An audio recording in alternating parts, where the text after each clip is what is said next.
नमस्कार दोस्तों, अवध इंटरटेनमेंट पर सबसे पहले नए वीडियो देखने के लिए चैनल को सब्सक्राइब करें, घंटी के बटन को दबाएं। धन्यवाद।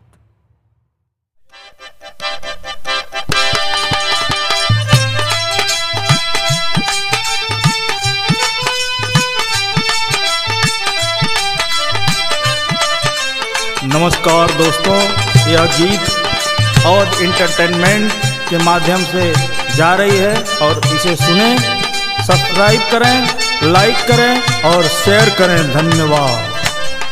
बस देखा मास्टर बजा दिहलन धुन है बा, लेकिन एक भक्त बाई से अपन अनुनय विनय कैसे करत ह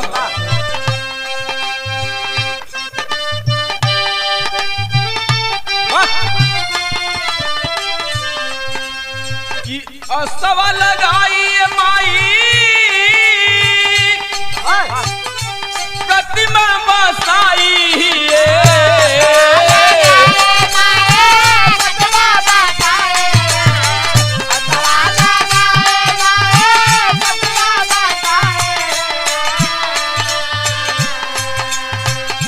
कि बिना मैला चितवा चार कोरावा जोगिनिया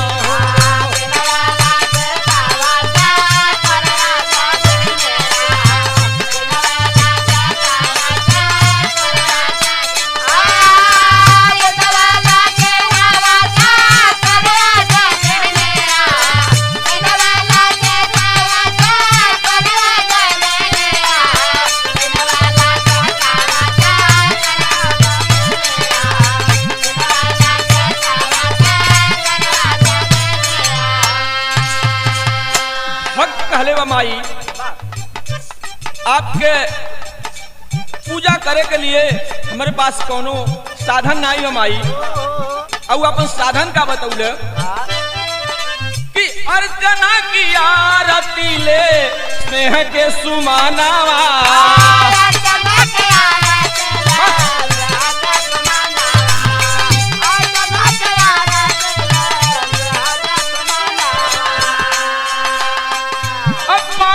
पलक बिछाई जो हिलाया वाना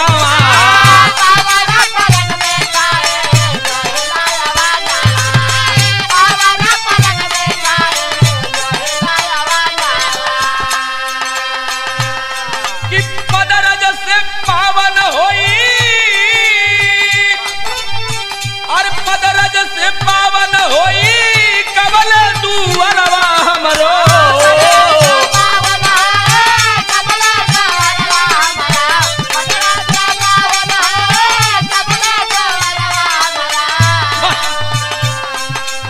रखेला मानवा मायूरवा जोगिनिया हो।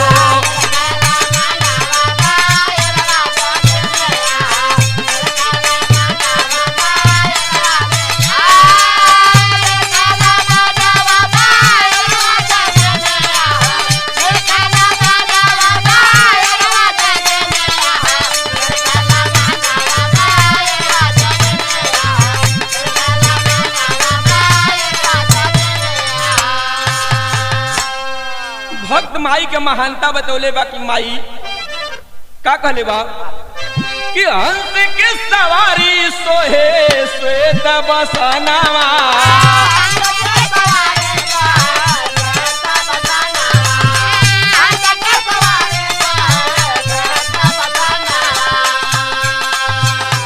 पियवा कसूर सुनी मोहे त्रिभुवनवा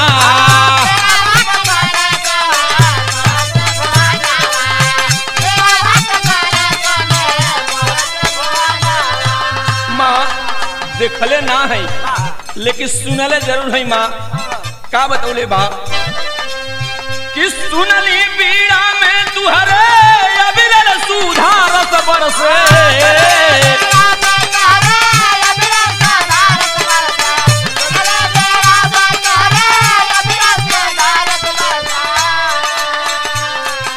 कि रुन झुन बजाई दासी तारावा जोगिनिया हो।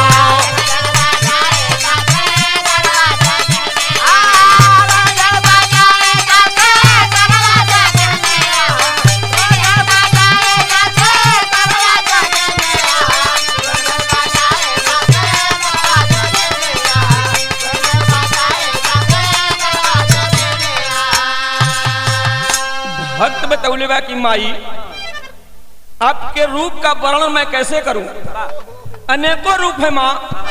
कहले बा कि तू ही कामधेनु माई, तू ही कल्प वृक्षवा,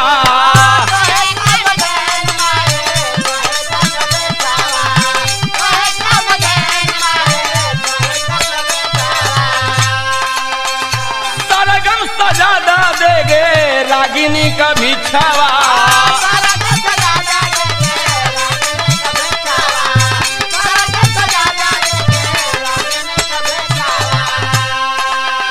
और क्या बतौले कि माई आपको यह काम जरूर करना होगा। भक्त बतौले बा कि ज्ञान का जलाई दीप मन माना धीरावा में,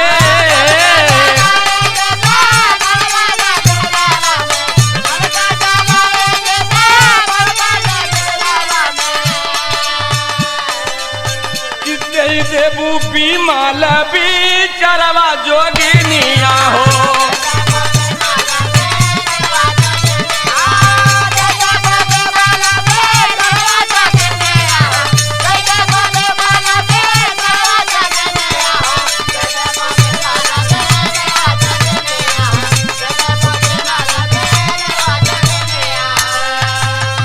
अंतिम लाइन गुरु घराने का परिचय कैसे कि पतु जय मंगल रामा धार गुण गवाल,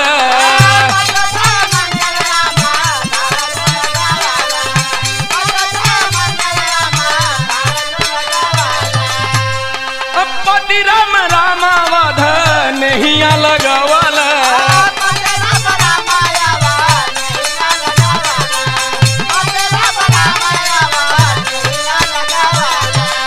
भक्त बतौले बा कि माई हम कौने बगिया का फूल है माँ। बतौले बा कि जवन बगनिया के फूल चंद माली बनल,